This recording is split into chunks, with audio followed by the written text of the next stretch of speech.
To make a copy on your Xerox Workcenter 5300 series MFP, it's quite easy. Just go into the copy screen. Here you'll find a lot of different options for copying.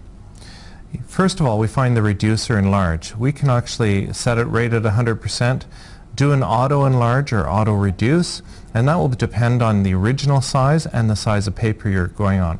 So if you copy an 8.5 by 11 and you want to put it onto legal size paper, then it will automatically adjust the size of the image accordingly. Here are some defaults. For instance, if we're taking an 8.5 by 14, we want to print it down onto 8.5 by 11. We set it here and it'll be 78%, so reducing it a bit to be able to fit onto the 8.5 by 11. Likewise, if we're printing up to 11 by 17, here's a preset for that.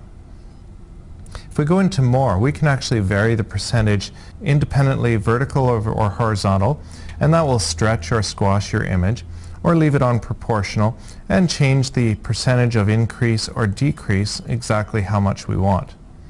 You'll notice there's a number of presets here, similar to the ones we saw on the other screen, but here's some other types of presets. We can go up to 200%. In fact, we can go up to 400%. We can click on here and then enter it using the keypad, and that'll be our maximum enlargement. But for what we're doing today, I'm just going to leave it at 100% and then save that. We can choose which paper supply we're drawing from. We have several trays in the machine.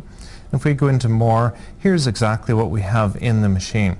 And it'll tell me how much paper I have in there and if it's colored or if there's something different about it. I'm just going to leave it actually on auto select. Here we have two-sided copying. If your original document is a one-sided document, you want to choose one of these two. For instance, if you have just one sheet, or if you want all 3 sheets of your original document copied onto 3 sheets, single-sided, you'll choose that. If you have 2 pages, 3 pages, 4 pages, and you want to copy them onto double-sided copies, then you would choose this. That way your 4-page original document would be printed onto 2 sheets of paper, front and back. If your original is a 2-sided original, you'll choose one of these two. Two-sided to two-sided means that you will copy both sides of your sheet of paper and it'll print on both sides of the copied paper. Or if we want two-sided to one-sided, your two-sided document will be printed on individual sheets, so you would end up with twice as many pages. My document is a single-sided and I just want a single-sided output, so I'm going to leave it there. On the collation, collated means if we copy 3 copies, collated, I would get page 1, 2, and 3 together, and then page 1, 2, and 3 of the second copy, etc. If I do uncollated, I would get all the page 1s together, and then I would get all the page 2s together, and so on. I'm going to leave it on collated. In image quality, it is actually important to choose what type of original you have. My original actually is text, but if I had a photo, then I would choose this and it would give me the best reproduction for that photo. If my document is a combined document, photos and text, I would choose this.